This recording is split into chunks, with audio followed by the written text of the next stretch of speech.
Hello, everyone. My name is Rusty Martinez, and I'm gonna talk about the work done PG Lucasson and R.M. Walker in 1962, production and recovery of electron-induced radiation damage in a number of materials.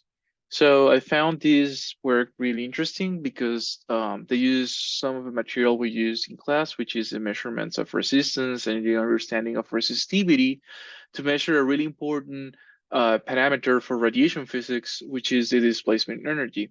So by knowing one, we could know the other. So that's really interesting. The second interesting thing that I could point out is like this is done in 1962 and was one of the few methods that was possible to make than this, but it's really nice that even back then you were allowed to measure this property of a material, although in this small scale.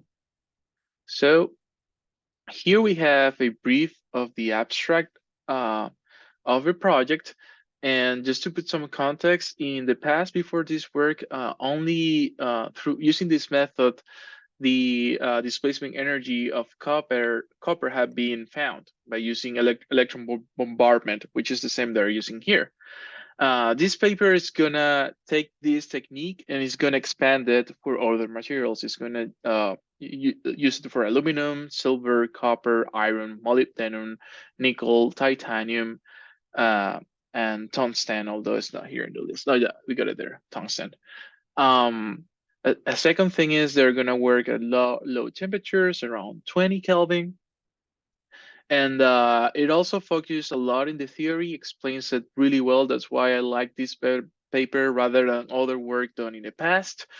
And also talks in really good detail about the experiment that was done.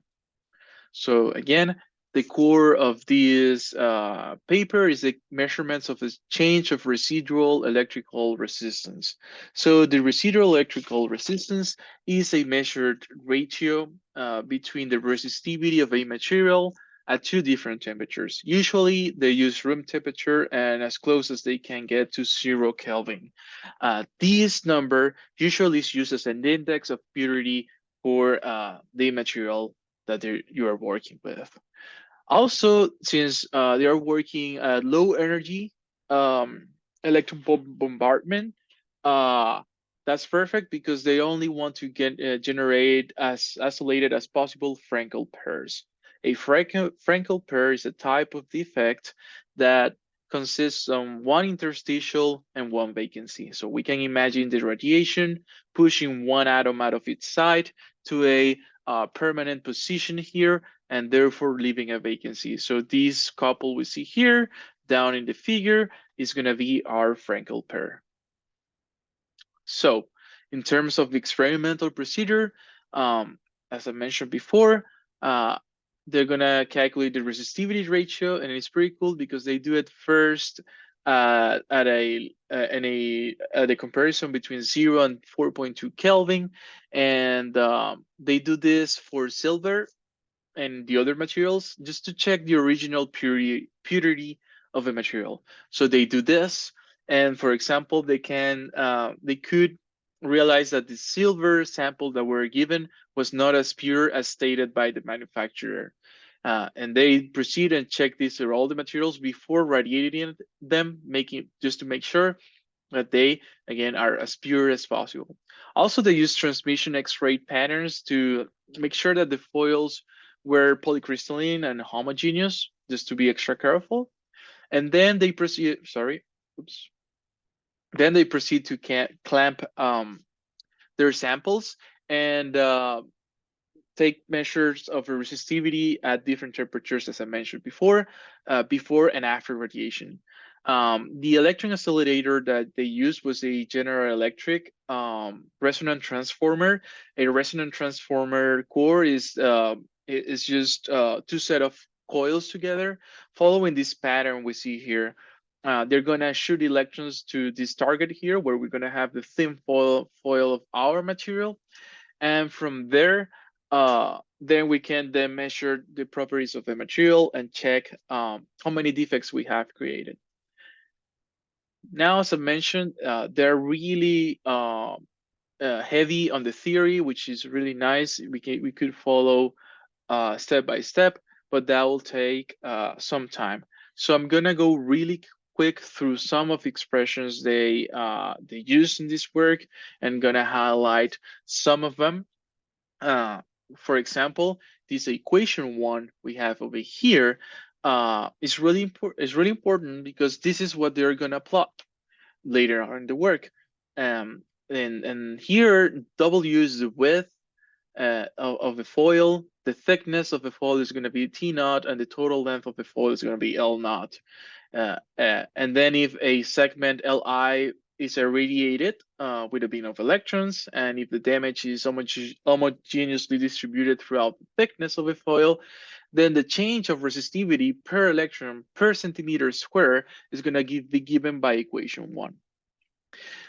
Then they discuss a little bit about how to calculate the displacements in their material and per type of defects, which generalizes equation 3 into 4. But again, due to time constraints, I'm going to skip through this. They include angular effects here, as we can see here.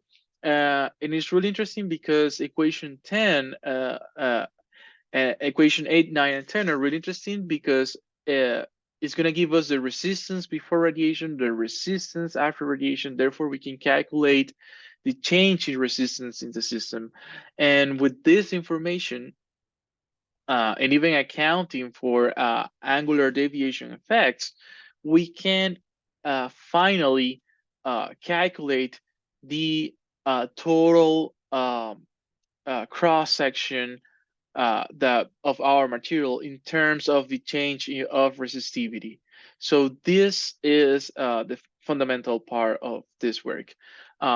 It's really interesting that we see here that we're gonna make an important assumption between equation 13 and 14, that is that the change in resistivity, rho sub I is gonna be way smaller than the residual resistivity before radiation. So rho sub naught is gonna be residual resistivity after radiation, and delta rho sub I is the resistivity increasement per unit concentration of defects.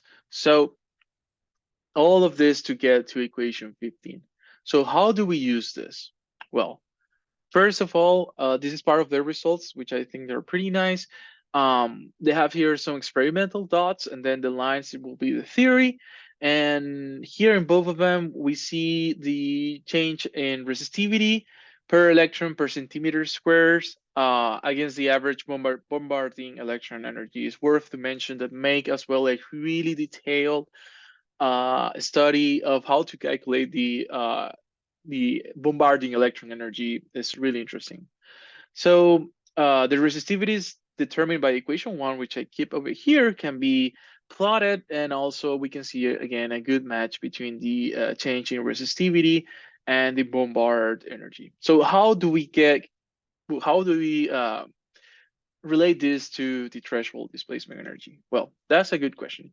So they used this model done by McKinley and Feshbach, uh, also known as McKinley and Feshbach formula, which is given that which tells us that the change in cross section as a function of a change of energy T is going to be given by this equation, where beta is and Z are usual convention for these values, but Tm, which is important here, is going to be a maximum energy which can be transmitted to an atom by an incoming electron. Okay, and denoting the displacement probability of a primary recoil atom of energy T as P sub D in equation 21, then equation 21 will be the total cross section for the production of primary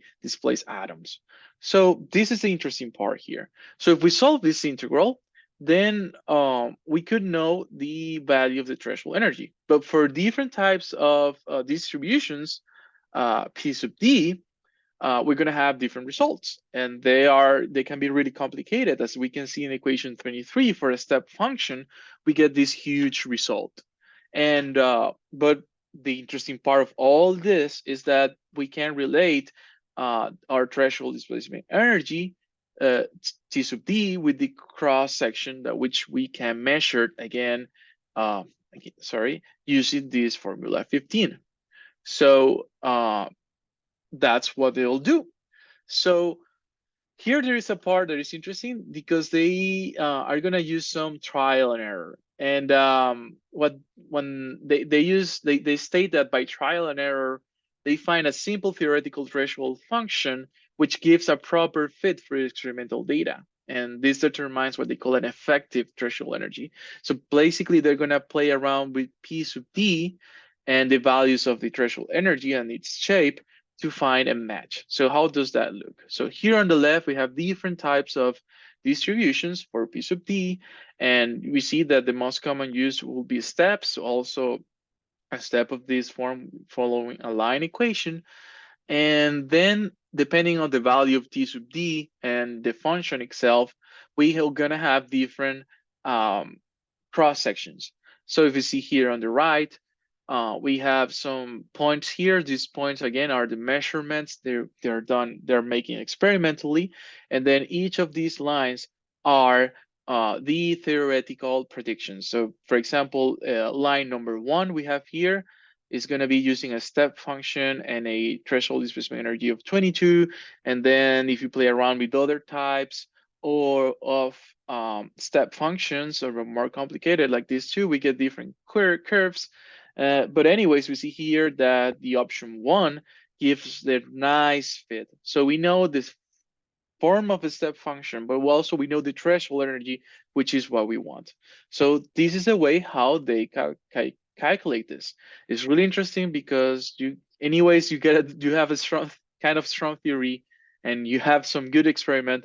You gotta rely on a little bit of trial and error until you find that line that fits very well your experimental data or simulations. So this is a short of how threshold displacement energies and cross sections can be calculated by measuring the resistivity of a system. So thank you so much for your attention.